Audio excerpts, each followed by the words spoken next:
Good morning and welcome to the San Francisco Interfaith Council online briefing for faith leaders.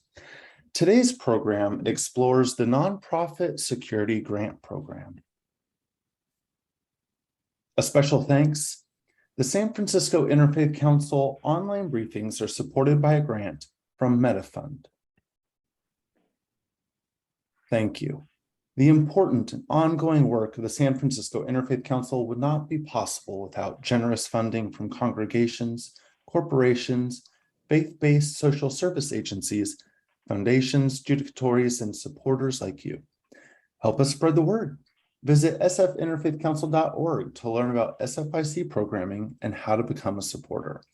Follow SFIC on Facebook and Twitter, and subscribe to SFIC's YouTube channel to watch all of our virtual events. A bit of housekeeping. Today's program is being recorded. For audio and video, all participants are muted and without video to minimize distraction. To submit a comment or question, select the chat button at the bottom of your screen and send a message to Q&A. Questions will be forwarded to the presenter for their review following the program and responded to, time permitting. To activate closed captions, select the live transcript button at the bottom of your screen and click Enable Live Transcription. As COVID-19 rates climb, now is the ideal time for San Franciscans to prepare by taking actions that can protect them, their families, and their community. The San Francisco Department of Public Health urges people to be ready by staying up to date on their vaccinations, knowing how to reach their doctor, keeping a supply of rapid COVID tests, keep masks handy, plan ahead for a possible infection, and stay informed with trusted sources of information, such as sf.gov/COVID. The San Francisco Department of Public Health recommends the following for keeping congregations safe during COVID. Continue to gather. Keep in mind your congregation's demographics. Encourage vaccines and boosters, wear masks indoors, reinforce the stay at home if sick message, provide testing resources, and share Be COVID Ready messaging found at sf.gov/be-covid-ready. For more information, call 628-652-2700. The vaccines are safe and effective. Go to sf.gov to find a vaccine site or vaccine event in your neighborhood. Now is the time to come together, San Francisco. Together we can stop Asian discrimination, bias, hate, and violence. The COVID-19 virus has no race or nationality. It is simply a disease. To report a hate crime, call the SFPD at 415-553-1133. And at this time, I'd like to hand the floor over to the Executive Director of the San Francisco Interfaith Council, Michael Pappas. Michael, the floor is yours. Thank you, Trey. Good morning. I'm Michael Pappas, and on behalf of the San Francisco Interfaith Council, I want to welcome you to this week's online briefing for faith leaders. We've mastered how to keep our sanctuaries as free from COVID as we can, but what about other threats to our communities? Each year, houses of worship and other nonprofits are eligible to apply for federal and state funds to enhance their security in three ways: by making security upgrades, obtaining training, and hiring guards.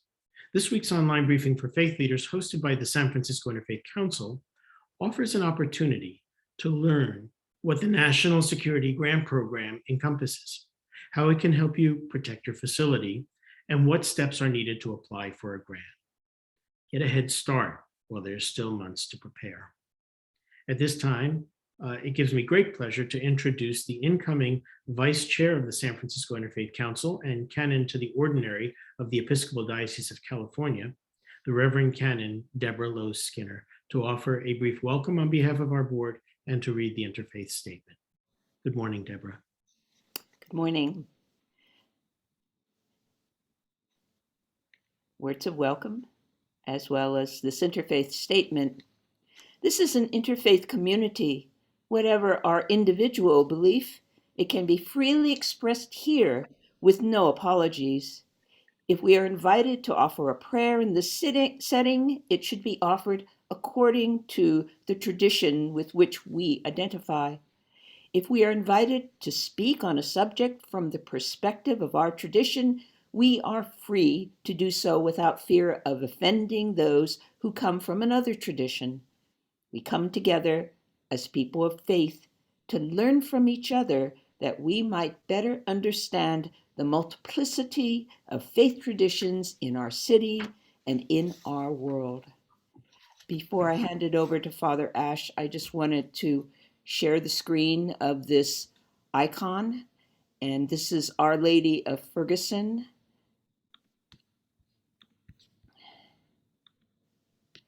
We are so well aware of the recent shootings of 3 people at St. Stephen's Episcopal Church in Vestavia Hills, Alabama, outside of Birmingham.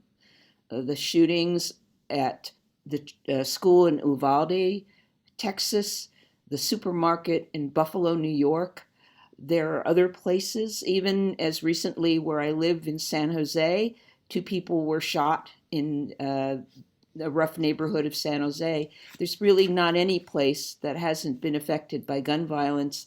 And I thought this picture so states the sense of we need the sense of calling in for God's mercy, as well as helping to stop gun violence where we can. So I just want to offer a moment of silence as we contemplate this icon, which, by the way, was written by Mark Dukes, and it was commissioned by Trinity Episcopal Church in Wall Street. So just a moment of silence as we think of people who have been affected by gun violence.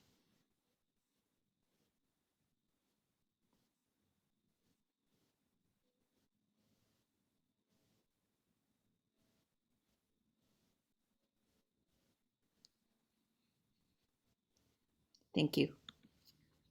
Thank you, Reverend Skinner, Low Skinner, for this welcome and for grounding us and for being the forerunner for Father Mesrop Ash, who is a friend and colleague and is the parish priest at St. John Armenian Church.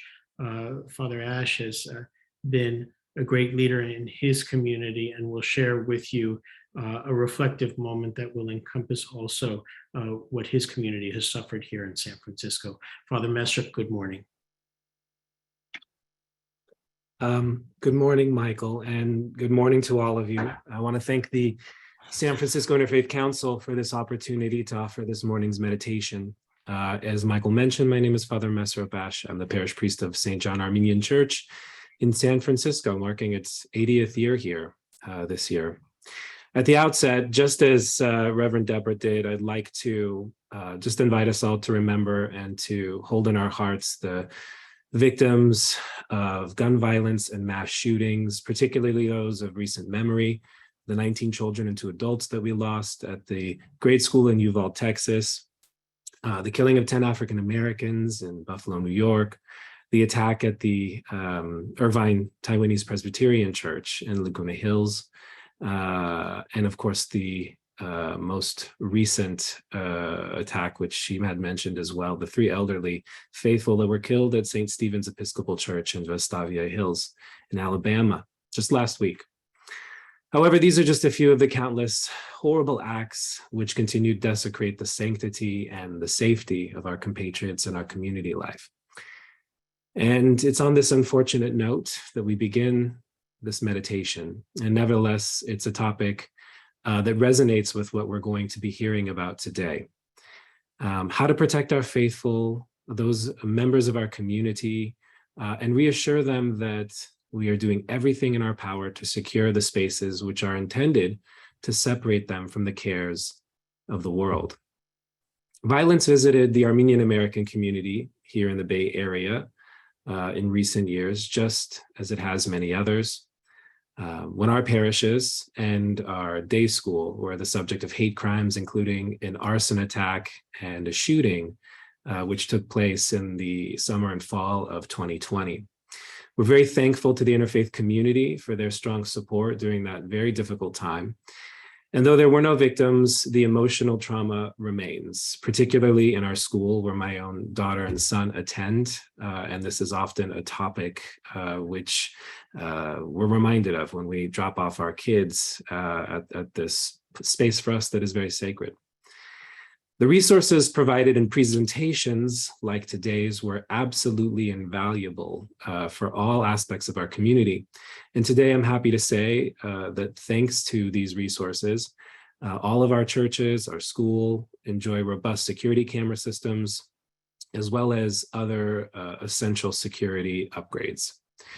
Nevertheless, we all feel helpless at times in the face of these very big issues that continue to plague us, as our leadership and society, in part if not in whole, seem to flee from the problems that cause these desecrations to persist.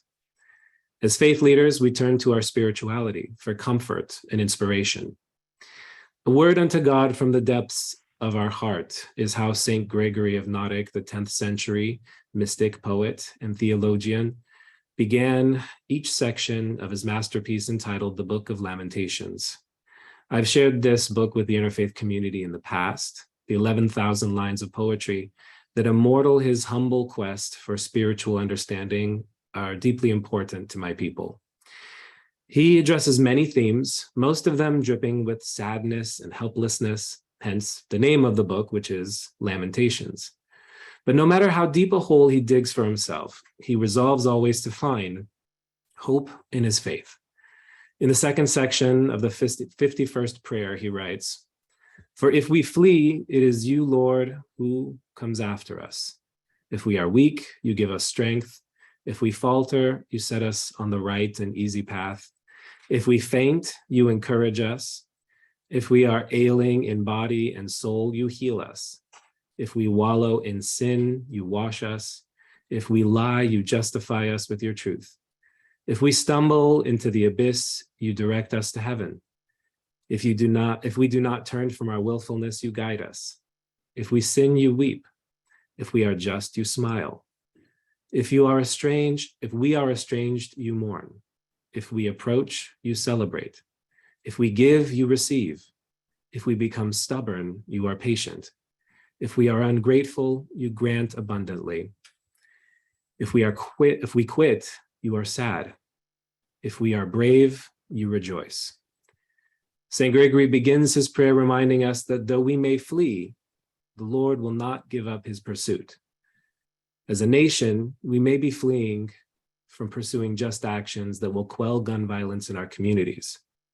Justice will inevitably prevail. Or as Martin Luther King Jr. put it 1,000 years later, the moral arc of the universe is long, but it bends towards justice. At the conclusion of this section of his prayer, he reminds us that our bravery is rejoiced by the Lord. Therefore, let us pray for bravery in the face of this terrifying reality for the sake of the good people entrusted to our care, and leverage all the resources available to us to protect them.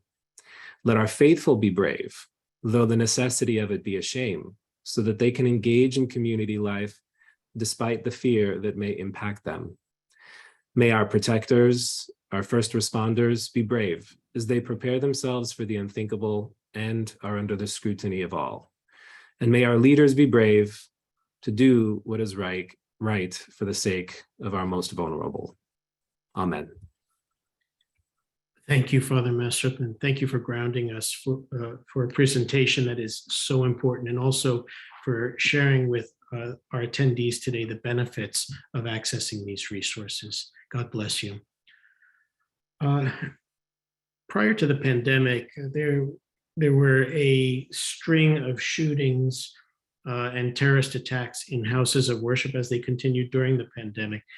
But what I remember is sitting in the front pew of Congregation Emmanuel the day after the Tree of Life terrorist attack there at the Tree of Life. And there were 1,800 folk from all over the city who came to show solidarity with the Jewish community.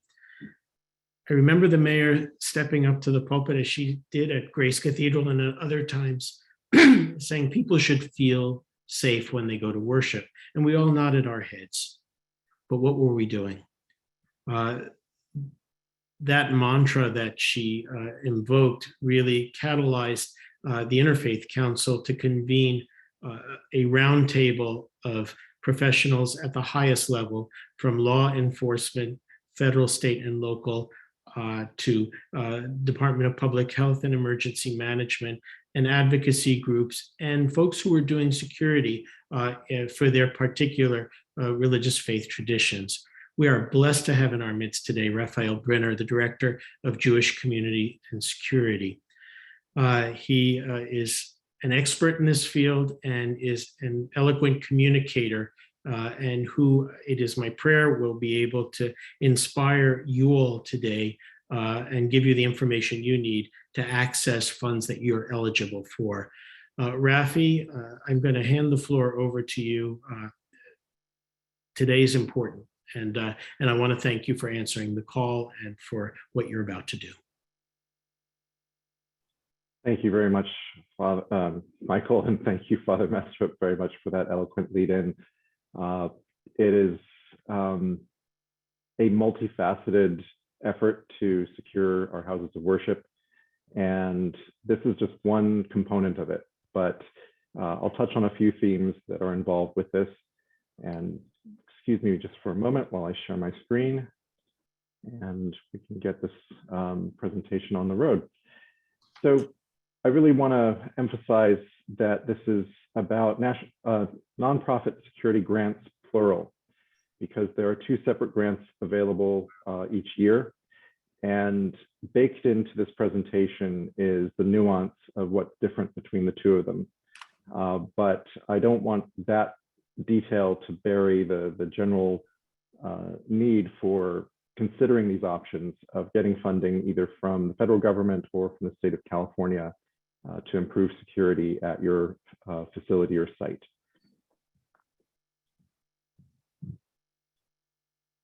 So first, let's start with the federal opportunity. And the purpose of these nonprofit security grants are exactly that, to make nonprofits more secure. So it has that simple name, and it gets abbreviated to NSGP. These grants are competitive. They, in the current or this past round that closed at the end of May, they offered up to $150,000 to each applicant.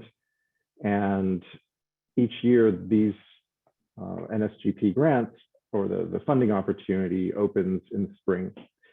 There's some variance as to when in the spring or if it's late winter, because a lot depends on when the Department of Homeland Security's budget is approved by Congress.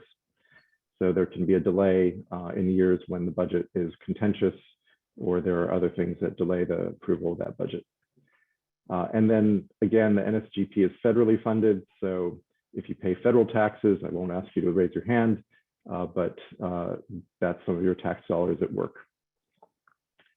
By contrast, the California State Nonprofit Security Grant Program, CSNSGP, is a more recent creation. I don't exactly remember which year it began. It started fairly small, and in the last 3 to 4 years, it has grown significantly, making it a, I would dare say, more attractive option than applying to the federal grant. Like the federal grant, it's competitive. Unlike the federal grant, it has offered higher amounts of awards in recent years, up to $200,000 to each successful applicant. These are announced in the fall, and the deadlines in recent years have fallen in late November or early December. These are state-funded grants. So in this case, if you pay California taxes, then that's your California tax dollars at work. So I've talked about making nonprofits more secure, but more secure against what? And this is a key element of writing a successful application for these grants. These grants are specifically about making nonprofits safer in a world afflicted by terrorism. So if you have a homeless encampment a block away from your house of worship, that is not something for justifying a grant to build a fence or add gates. that is not considered a threat in the context of these nonprofit security grants. So eligibility to apply relies on your tax status. So if you have 501c3 status, if you are a house of worship, you're automatically exempt if you meet the requirements. So that's a fairly low bar to clear. And then you have to demonstrate justifiable need.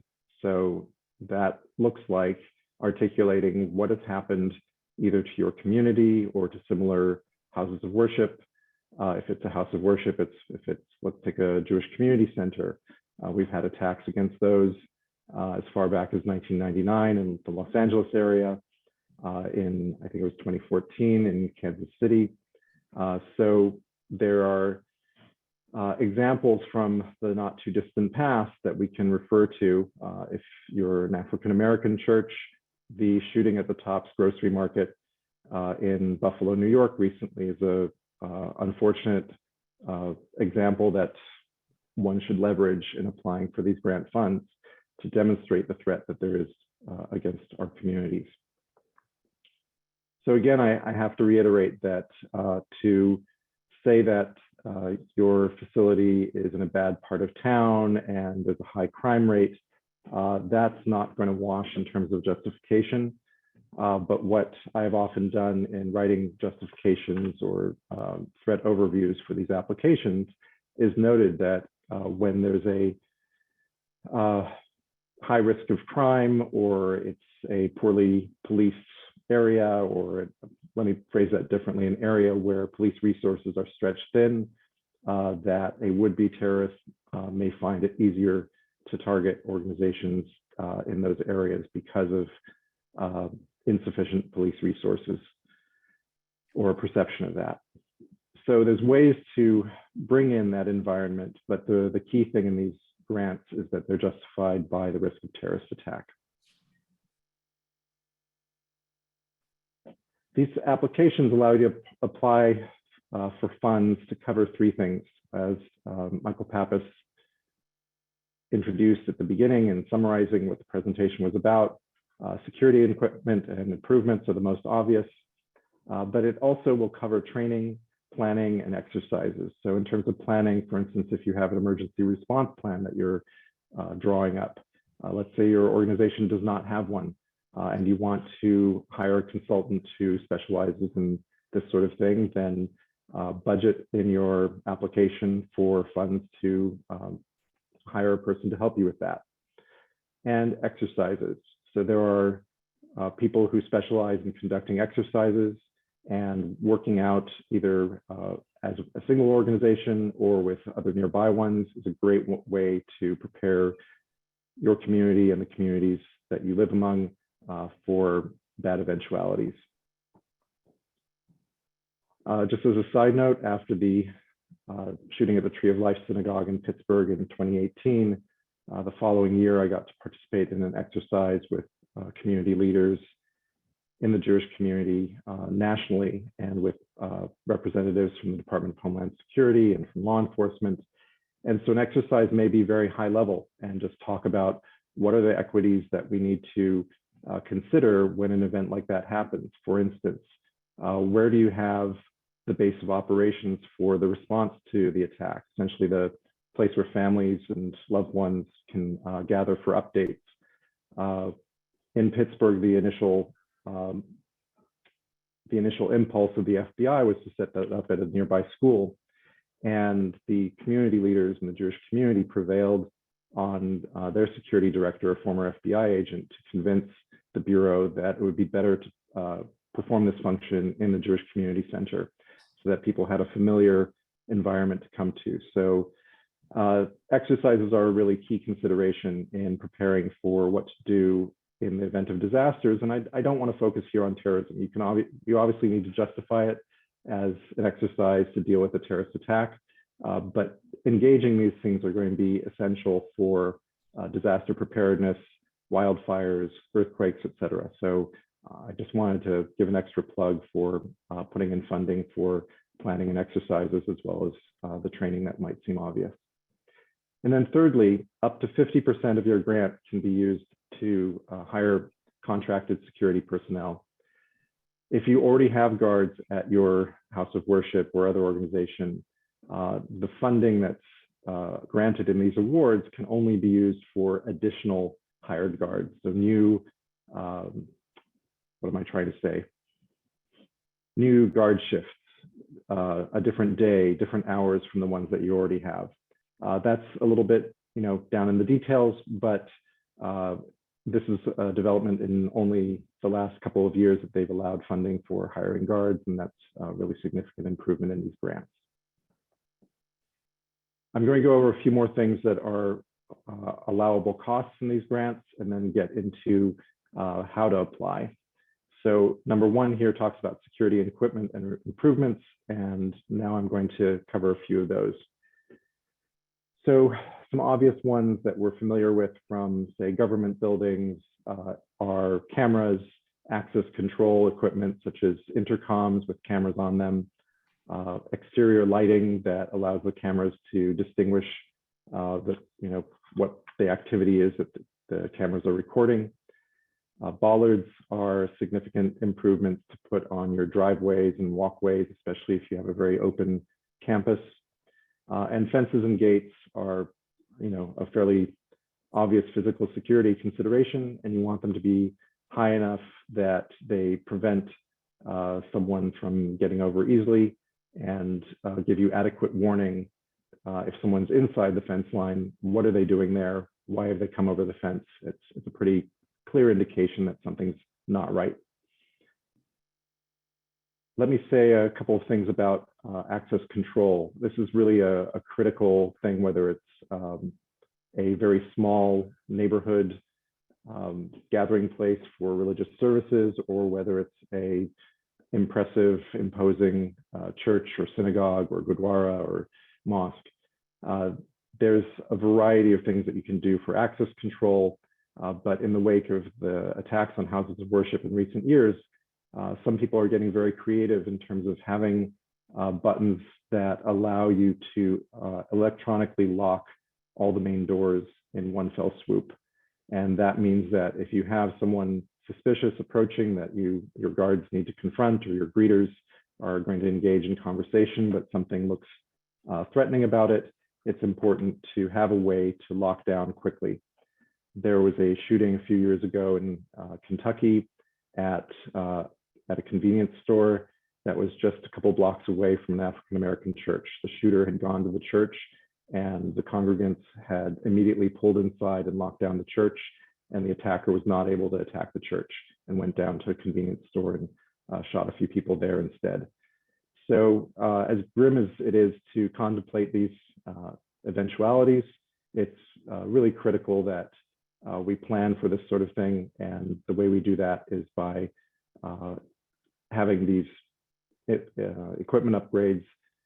The intercom is an obvious way of controlling access at the front door. If you've got minimal manning, if it's during off hours, you want your receptionist or staff or clergy to be able to access the screen, see who's there, interact with the person at the door, and avoid letting them in if there's anything concerning about why they're there, or if, in this day and age, we have so many ways to contact each other. Why is someone coming to the door saying, I need to speak to the rabbi, I need to speak to the priest, and not contacting in advance via email, phone, a web form, whatever the options are. Now, as houses of worship, we all want to be warm and welcoming and open.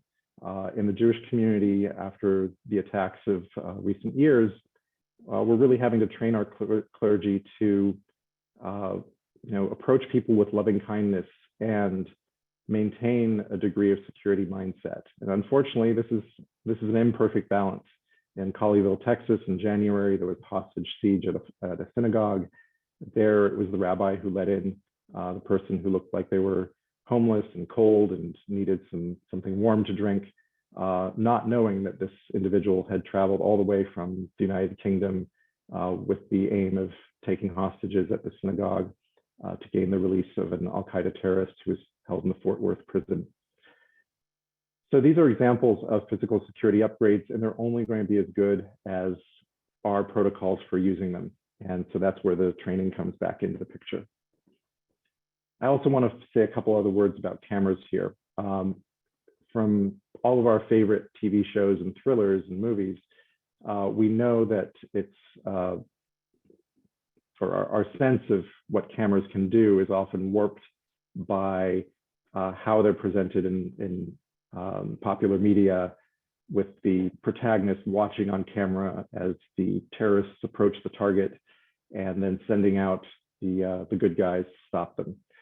That's not how we typically are going to be using them in the context of our communities. We're not really set up to have people hired to monitor these cameras and their feeds 24/7. What it does look like is having a receptionist who has a monitor that has multiple camera feeds on that monitor, so that if something looks off, they can investigate or respond. But a more important function that cameras have is twofold. One, people up to no good don't want to get their faces on camera. They're going to be deterred and stay away from those places that have obvious cameras on the outside. The second is for follow-up. And by follow-up, I both mean investigative support to law enforcement if they're investigating a swastika painted on the front of a house of worship or someone's home, but also follow-up in the sense of the peace of mind of the community. So I want to use an example from a synagogue in Berkeley that was contemplating putting a Black Lives Matter banner prominently in front of the building right after the killing of George Floyd. And as the decision was being debated,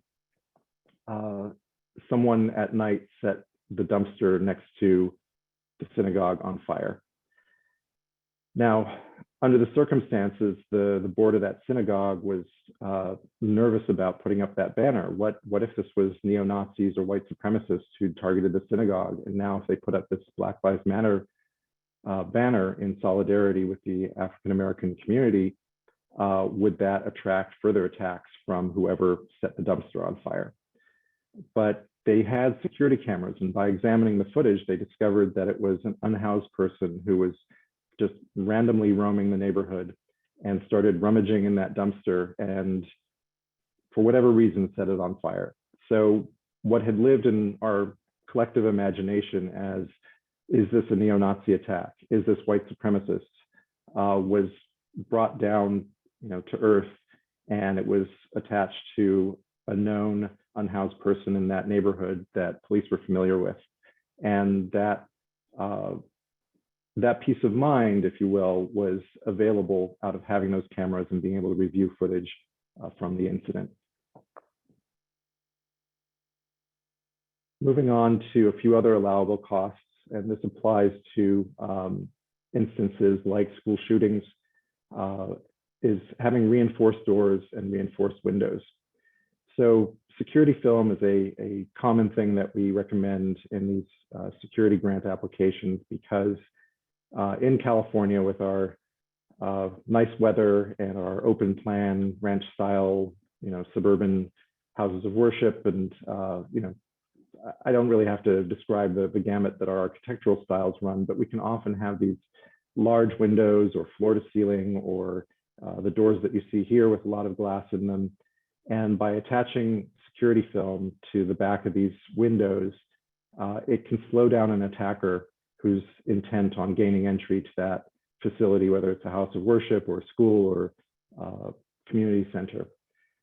And as we've seen from active shooter attacks, they tend to last only a few minutes before law enforcement arrives. Now, leaving out the bad example of what happened in Texas recently, police are going to move in immediately and end the threat.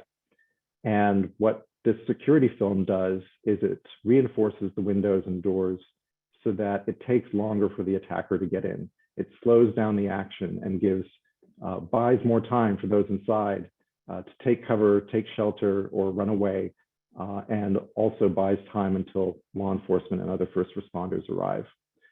So these are some critical improvements that can be made, especially given the older construction of some of our sites in this part of the country.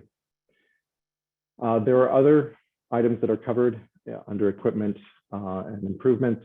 And those all appear on the authorized equipment list. And I'm going to include a resource for the Interfaith Council to send out after this presentation that will have the listed items, their codes, and then sort of what it is in layman's terms, because it sometimes can be very easy for this type of document to get lost in security jargon. Okay, moving into how to apply and how to succeed in applying. So really the first key steps are to familiarize yourself with application requirements. The challenge here is that the request for proposals, the RFP, typically does not come out until a month to 6 weeks before applications are due. So one really has to look back at previous RFPs and get a sense of what the application forms are like and what the timeline is like. I'll endeavor to summarize it briefly here. The first step you really want to take is to schedule a vulnerability assessment. And to do that, you want to reach out to a volunteer in your community who has a security background and can look at your facility from the perspective of how would someone attack this place? How would someone try and get in? Another resource is reaching out to your local police department or sheriff's office and seeing if they'll send someone around to do a walkthrough and make recommendations on what needs to be strengthened in your facility, whether it's doors and windows, whether there's a weak lock on your front gate that can be easily jimmied with the right equipment. The Fusion Center, which is the Northern California Regional Intelligence Center, or NCRIC, is a resource available to nonprofits and other private sector partners around the Bay Area. And they have assessors that are excellent at what they do. And I also want to mention former colleagues with the Department of Homeland Security, who are known as Protective Security Advisors, or PSAs. Once you've gotten a vulnerability assessment, you need to review the key findings from that assessment and develop some mitigation options. And typically you want to do that with someone in your community who has a security background, along with the leadership of your organization, and consider what are the priorities. Do you need to strengthen the door, or do you need to create a safe room inside? Do you need to add an intercom or cameras? Those decisions may be difficult to make, but having someone who's either has that security background or is an outside expert, such as someone from the NCRIC or police department, that can all be helpful. Now, a word of warning here, especially with public officials, public safety officials, they're not necessarily going to prioritize things for you. I think there's concerns about liability, et cetera. So really this isn't rocket science, and it's about bringing some common sense to, well, if I can keep a bad person out of my facility, then we're already ahead of the game. So let's start at the perimeter and strengthen that. But you also don't want to build a Maginot line, like in World War I in France, where you have this very, very strong front gate and fence, but you haven't tended to that tangle of brambles in the back that someone could sneak through and come around that way if they were really committed to engaging in mischief. So that was step 2, figuring out mitigation options. And then there are typically 2 forms that form the core of any application for these grants. One is the VA worksheet, which is essentially VA stands for vulnerability assessment, but the worksheet has a questionnaire about how your site is laid out, and then gets into those mitigation options we just talked about. It's kind of the plan of what you're going to do. And then from that plan, from that VA worksheet, you build your application, which comes in the form of a fillable PDF. And it's those 2 documents that are the core of your application for these grants. I'm going to go over a few secrets of success here, essentially best practices. And the first is, like any term paper you ever wrote in school, don't leave it to the last minute. It's not going to get a good grade. Or if you do get a good grade, you're going to be very lucky. Obtain estimates to ground costs in reality. So really don't wing it when you say, that much fence, I bet it will only cost us about $50,000. Well, get a vendor on site. It doesn't have to be a hard and fast quotation. They may give you a quote that you can only use within 3 months, but at least you've got something that has been assessed roughly by someone who actually does this kind of work. If you have an architect or a contractor in your community, in your congregation, they're also a great resource for grounding these estimates in reality. In those questionnaires in the application and the VA worksheet, just answer the question simply and directly. Don't leave any blank. Often they just want a yes or a no. And if there's some nuance to that yes or no, it says, please describe.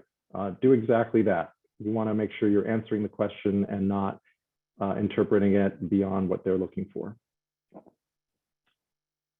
This piece is a really key one. There's management and administration of the grant is something that the grant allows you to budget 5% of the total amount to hire help or to pay for help to execute the grant once it's awarded.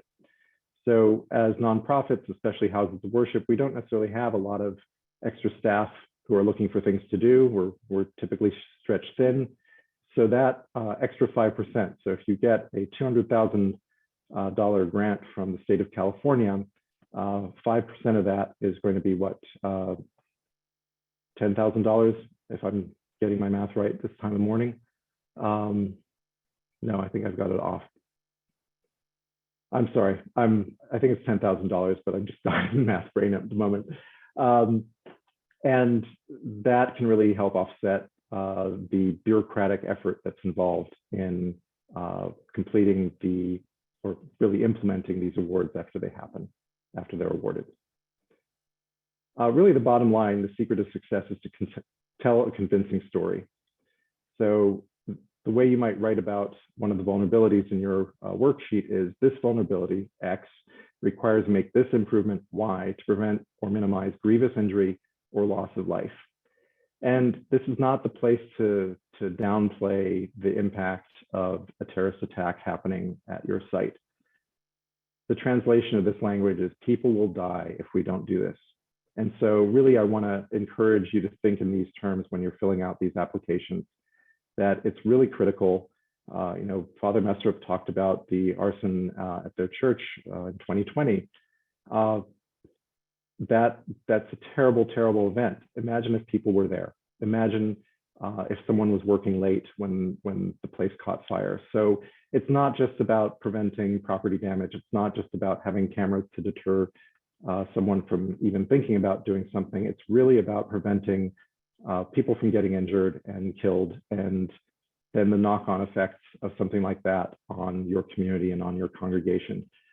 If we don't take these measures, the message really needs to be that this community will suffer and it will take years for us to recover from an event. So on that heavy note, I want to switch into something much more mundane, which is how the applications are scored. And you can see here out of 40 points, the lion's share go to the section that deals with risk. So again, work with the Fusion Center, the NCRIC, or security expert in your community to write up a convincing paragraph about the threat that you face. If you've had hate graffiti on the side of your building, if you're an organization or a house of worship that has been attacked elsewhere in California, elsewhere in the country, cite those attacks. If, say, you're down in the South Bay and you're not far from Gilroy, the attacker in Gilroy had writings that included religious sites as one of the targets that he considered. Put that in your threat if Gilroy is nearby. These are all examples of things that are really critical for a successful application. I'm going to finish up with this graphic here, and it's just a way to kind of orient you again to these two separate grants. It can be very confusing because their names are very similar, but it's also confusing because, as you can see, the application review goes through the California Office of Emergency Services. And for the federal grant, the top one, which happens in the spring when the leaves are green, you're going to apply to Cal OES. But because it's a federal grant, Cal OES is going to pass along your application to the Department of Homeland Security, to FEMA. And then the award determination is going to be made by DHS and FEMA, which will pass it back to each state and each state will notify the awardees of the success of their application. So you'll be hearing from Cal OES for the federal grant, and also on the bottom row, you see that everything is Cal OES for the state grant. So this can be very, very confusing because they're separate grants. Both of them go through the state entity, the Grants Management Office at Cal OES, but they're separate pots of funds, and it's something that is going to be transparent most of the time. But if there's nothing else you take away from this graphic, it's that everything goes through Cal OES. At no time will you be submitting any information directly to FEMA in Washington. You are working through Sacramento, through the Grants Management Office of the California Office of Emergency Services for both of these grants. I'm going to close with this slide. I put up a tiny URL here because the website for California Office of Emergency Services stretches longer than the screen is wide. So that's for you to use to access their resources. And then at the bottom, I've included some email addresses for reaching out to protective security advisors with DHS, Edgar Castor and Justin Brooks, and also for the NCRIC, the Northern California Regional Intelligence Center, and their duty officer can route your request where it needs to go. And one of those people is Gina Doolin, who is on this presentation with me. So I'm going to finish here and start taking questions. Rafi, thank you so much. Your presentation really hit on all of the points that I was hoping you would do. As applying for grants is not the primary function of houses of worship, but I think you laid it out in such a way that you have made it accessible. And you mentioned on a number of occasions the NCRIC, the Northern California Regional Intelligence Center. As you mentioned, we are really fortunate to have with us today Gina Doolin, the critical infrastructure subject matter expert. And we've asked Gina if she would be the respondent today. And what that means is she will talk a little bit about the NCRIC. She will talk about her work with you and with this grant, lift up some of the things that you have talked about, and also pose some questions to you. So without further ado, I'd like to welcome Gina Doolin from the NCRIC to offer her response. Hi, thank you, Michael. I'm Gina Doolin, formerly Gina Johnson, and that's when Raf knew me. I'll give you a quick background. I've worked in law enforcement as a non-sworn civilian employee for over 22 years. I started with the State of California Department of Justice and the Bureau of Narcotic Enforcement. And then I got hired on by the San Mateo County Sheriff's Office, and they're our fiduciary for the Northern California Regional Intelligence Center. So I'm permanently assigned to the NCRIC. I've been with them for almost 14 years now, and started my career back when Raf was still, or not my career, but my career at the NCRIC when Raf was with DHS, and still one of my greatest mentors of all time. He was someone that wasn't just focused on what his role was, he was focused on how to make our agency as a whole and his agency succeed, and us as analysts succeed in our roles. So if you get the opportunity to work with him in any capacity, you're one of the luckiest humans in the world. So really quickly, there's a lot to say about what the NCRIC is. So the easiest way is just to go to the website to read about and better understand what the NCRIC is. But very quickly, the NCRIC was created after 9/11 to fuse all branches of government and law enforcement to share information with each other to prevent something like 9/11 from happening again. There are about 80 fusion centers in the country and 6 in the state of California, 5 regional and 1 state. The State Threat Assessment Center is co-located with Cal OES, and I work very closely with the critical infrastructure protection team up there, and that's who Raf was mentioning, who would be the people that send you the information on the nonprofit grant opportunities. So we cover 15 counties. I mentioned my parent agency is San Mateo, but we cover 15 counties of Northern California. Right now at the NCRIC, there is one critical infrastructure protection analyst, and that is me. So to cover 15 counties worth of nonprofit organizations within the 3-week deadline that they usually give us, it's pretty impossible. So I can't reiterate more to get on top of the assessment planning well ahead of any mention of the upcoming grant opportunities. The NCRIC has several teams. I am on the strategy, infrastructure, and analysis unit. But there are many teams. We have a tactical an analyst group who is our duty analyst, a duty officer line, and that is who you might report a SAR to, reporting SAR suspicious activities through our website. Again, let me give that to you before I forget. It's ncric.ca.gov, and I'll type that into the chat as soon as I'm done yammering on here. We have our high intensity drug trafficking investigative side, our TLO program, which is mostly built of sworn peace officers from around the 15 counties, including the state CHP. We have fire, and we have partners from DHS, FBI. I'm sitting in FBI space, and is why I cannot have a camera on, so forgive me for that. We have a cyber unit, which applies to all of you as well. So that's phishing attempts, concerns of disruption of service if you're having a virtual mass or ceremony, you are able to contact our cyber unit to, have them assist in whatever capacity they can. Please don't ask me any cyber questions. That is not my expertise. So I can direct you to the team if you need something. And all of this information is on the website. My role on the SIA unit is infrastructure protection, as I mentioned before. Let me go down. I do have some notes, so I don't stumble too much.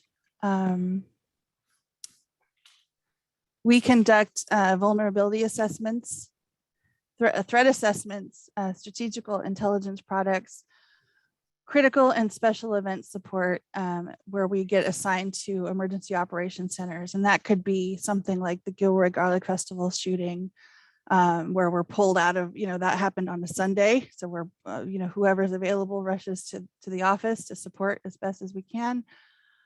Even things that aren't in our AOR or area of responsibility, like when Vegas occurred, the Vegas shooting, when Texas occurred, we still have a role here as a fusion center representing our region. We have a responsibility to monitor and gather the information that's unfolding in their region, while making sure it's not going to happen in the same day in our region. Other assignments that I'm responsible for, I assist with suspicious activity reporting, tactical support of investigations when needed. I'm the internship program coordinator. So if you know anyone interested in law enforcement, wants an internship, I provide training to analysts here at the NCRIC. I mentor analysts through a program through the International Association of Crime Analysts. So I have an extensive resume here. My role with the nonprofit grant support is as someone who assists with vulnerability assessments. I wanted to go back and reiterate some of the things that Raf mentioned. We knew him as Raf, and I've heard you call him Rafi and Raphael, so just to prevent confusion. When I help with an assessment, I actually use the template that is part of the application process. But someone else doing the assessment could possibly do their own report and just provide you their report, and then it would be your responsibility to fill in the blanks on the assessment template that's required for the application process. When you go to look at that template, you'll notice that the first several pages are a bunch of questions about your facility. The only people that are going to know how to answer those questions are you as the facility representative. So it's for whoever you have assisting with your vulnerability assessment, if you have that filled out ahead of that meeting, that is very helpful to your assessor and to your completing your assessment application or your application on time. That's something that usually takes probably longer than the assessment itself, is getting all those questions answered, especially if you're a volunteer and you're not a full-time employee of your faith-based organization. You have to seek out answers to those questions from the person who holds the keys, the person who maybe monitors your cameras, the person responsible for hiring security guards and whatnot, your head of your congregation, your priest or your rabbi, and forgive me if I'm saying labels incorrectly or titles incorrectly. Yeah, so I hope I didn't go too fast, and one of the things that I have yet in my 15 years of knowing Raf, the one thing that I have failed him is taking the Toastmasters class so that I don't say ums and take breaths in between every word. So I still have a ways to go with my public speaking, but Gina, you were great.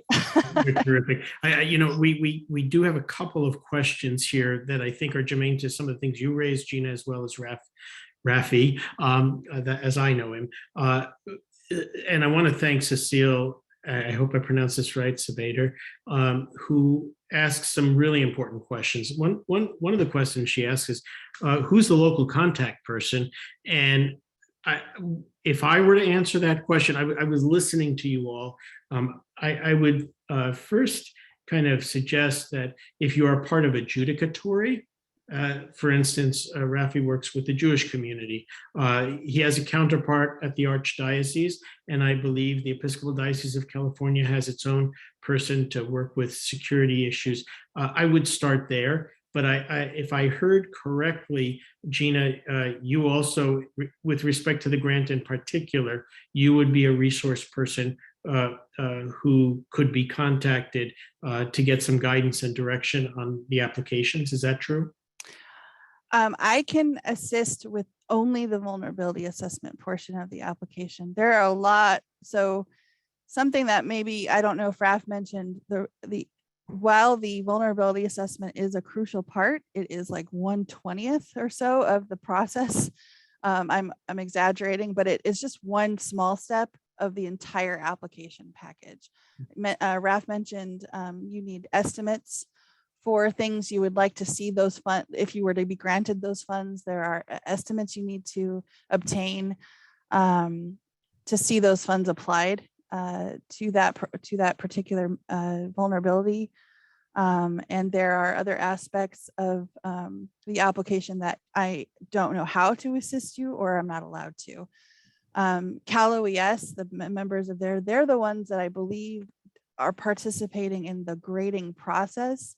So while they do have a team that can assist with vulnerability assessments throughout the year, they are a little bit, they are backed into a corner when it comes to answering certain questions because of their role in the process for the grant program.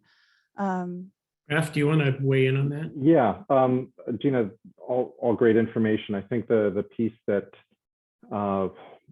comes a little too late in the process, but it's always important to do, is Cal OES holds a series of webinars around the time that they launch the RFP. So if they announce the next state grant, the next California grant in, say, late October, we're probably going to see webinars on how to apply, roll out from the end of October through November.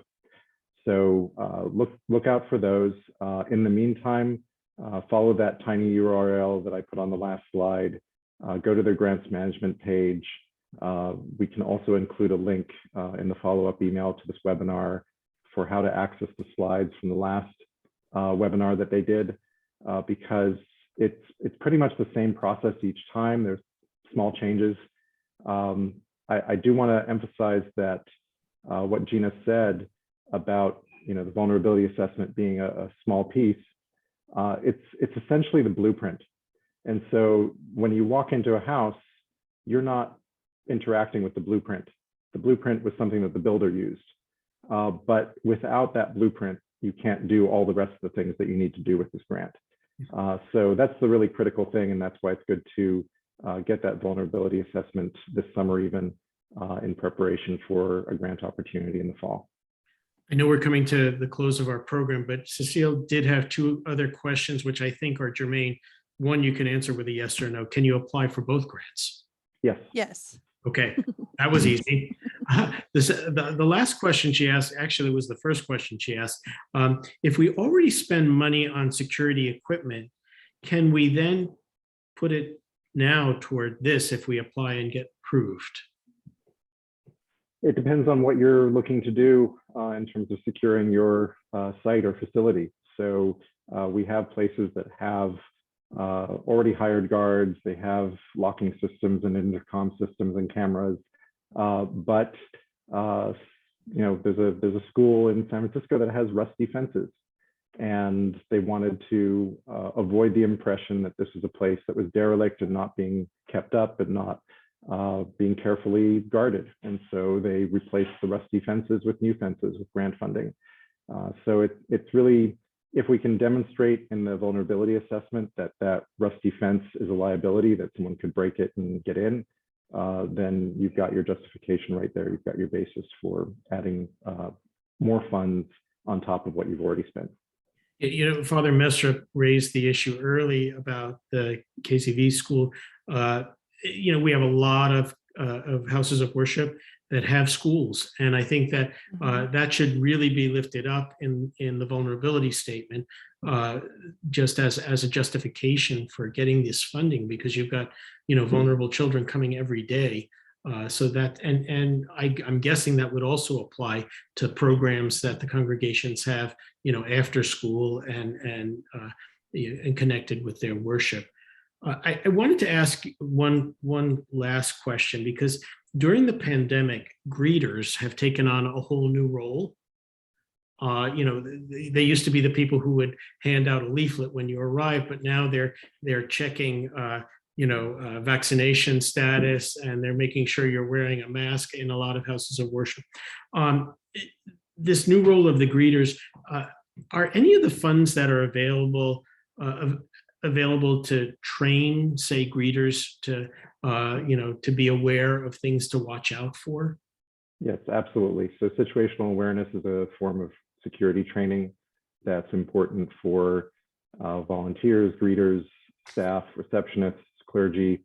You know, I recommend it for pretty much across the board. And, you know, given the political unrest in this country, given the war in, you know, Eastern Europe, it's good to have that situational awareness when you're outside your community, when you're traveling, when you're going to the mall or the grocery store. So anything that falls under security training, whether it's situational awareness, whether it's there's something called the power of hello, which is really in the wheelhouse of greeters. You have to understand not just how to make people feel welcome, you also need to kind of get a sense of what energy they're bringing. Are they someone that is coming to a religious service, or are they someone that has some kind of tension around them, and you want to get in a little deeper? You want to say, how are you doing today? And get a read on them. And there's training for that as well. So I really encourage putting in money for training in these applications. It's funny, Raf says that. As a practicing Catholic, it's always one of the most nervous things to do is to go to a new church for the first time, and you can definitely feel the eyes on you when they know you're new to that church, and then you get welcomed afterwards at the coffee service or whatever. So that that awareness is, you know, as someone who goes, if you go to a church service regularly, you definitely can spot the new people. I wanted to go back to the assessment. So one of the things that is a constant question is, so let's say I did an assessment in 2018 and you maybe didn't get the funding, or you haven't had time, or anyway, those vulnerabilities are still the same. They're the same vulnerabilities you had back in 2018. The assessment does not expire until those vulnerabilities are mitigated. So you do not need to have a new assessment for every application. additionally, I think it was meant, and I just want to reiterate, you can apply for every single grant opportunity every time.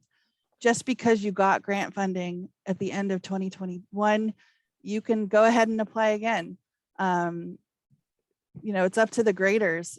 They ask you the question on the form, have you received grant funding before? If yes, when? What did you use it for? That doesn't stop you from applying again. So I just wanted to throw that out there if that's helpful to anyone who's Absolutely. put in all this time and effort to preparing and applying for this funding.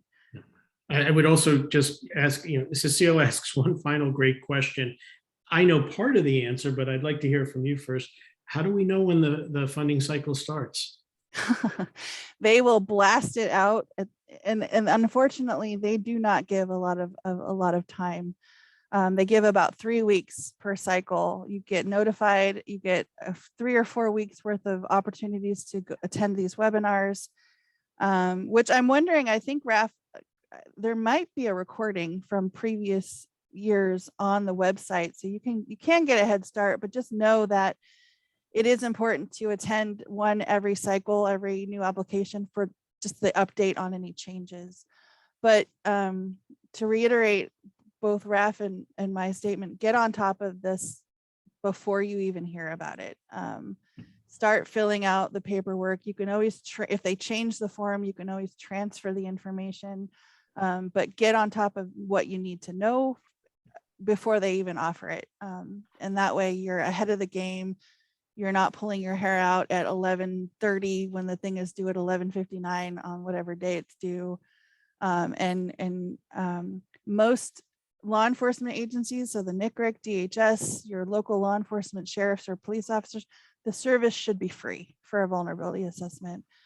If we can't do it, we do our best to provide as many resources as we can for you or someone, a volunteer at your congregation, to help you.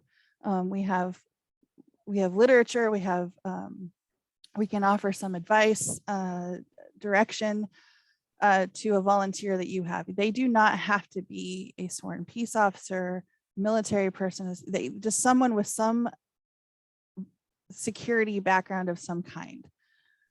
So it does not have to be me. It does not have to be a cop. It doesn't have to be a deputy.